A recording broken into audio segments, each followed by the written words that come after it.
Ngayong araw ay magluluto nga pala ako ng masarap na boneless bangus. Napakasimple lang pala magluto nito. Tapusin nyo lang yung video at malalaman nyo kung anong sikreto ko. Char! So paano guys? Tara!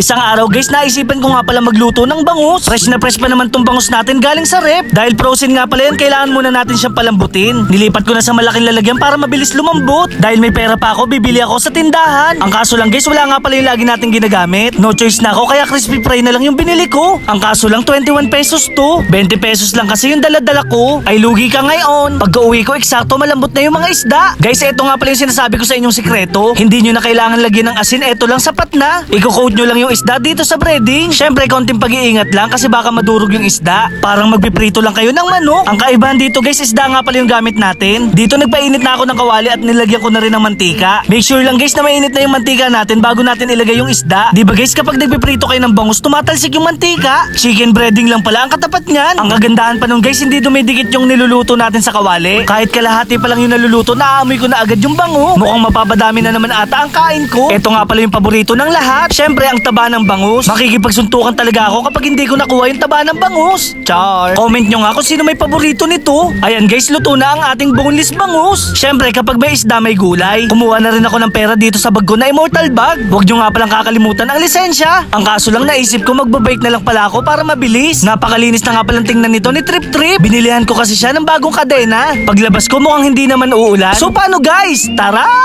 Road trip na naman si Kuya Boy Macho Nurin. Naisip kong pumunta nga pala dito sa bukid. Dito pa lang kasi guys may makikita ka na nagtitinda ng mga gulay. Pwede ka rin pala dito manguha ng malunggay at papaya. Mamimili ka na lang dito kung anong gusto mo. Ang kaso lang guys, pagdating sa dulo, sarado. Ginagawa na kasi yung lubak-lubak na daan dito sa amin. Sayang dun pa naman nagtitinda ng murang gulay. Mabuti na lang dito sa tabi-tabi sa amin may mga nagtitinda na. Fresh na fresh nga pala dito from farm. Bago nga pala ako umuwi, may nakita ako mga ibon. Grabe guys, umaga-umaga napakaraming uwa. Sa pagkakaalam ko, gabi lang sila lumalabas. Dahil magtatanghalian na agad na ako nagmadali. Dito sa bukid guys, nakita ko pa si Tampi Story. Gaya ko siguro mamimili rin siya ng gulay. Kaya naman pag uwi ko sa bahay, hindi na ako nag-aksaya ng oras. Gisadong gulay nga pala ang lulutuin ko. Mabuti na lang marunong talaga ako magluto. Naglagay na rin pala ako ng mga pampalasa. Nilagay ko na rin yung sotanghon at repolyo. Ang kaso lang guys, muntik na ako mapasok.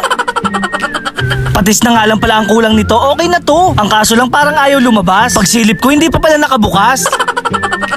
Ayan guys, minegos-megos na ni Insan. So paano guys, kain nga pala tayo. Yung mga naglalaway dyan sa bahay, pakipunasan. Char! Siyempre, bago tayo kumain, kailangan natin magdasal. Pasasalamat na rin kasi yan sa may kapal. Maraming salamat po sa blessing. Sa part nga pala ng bangus ay paborito ko ang ulo. Lalo na kapag tostado. Etong taba nga pala ang una nating titikman. Gumawa na rin ako ng malupit na sausawan. Kaya naman guys, first bite ko palang grabe. Napakasarap talaga ng taba ng bangus. Tapos sasabayan mo pa ng mainit na kanin. Tapos meron pang fresh na kamatis.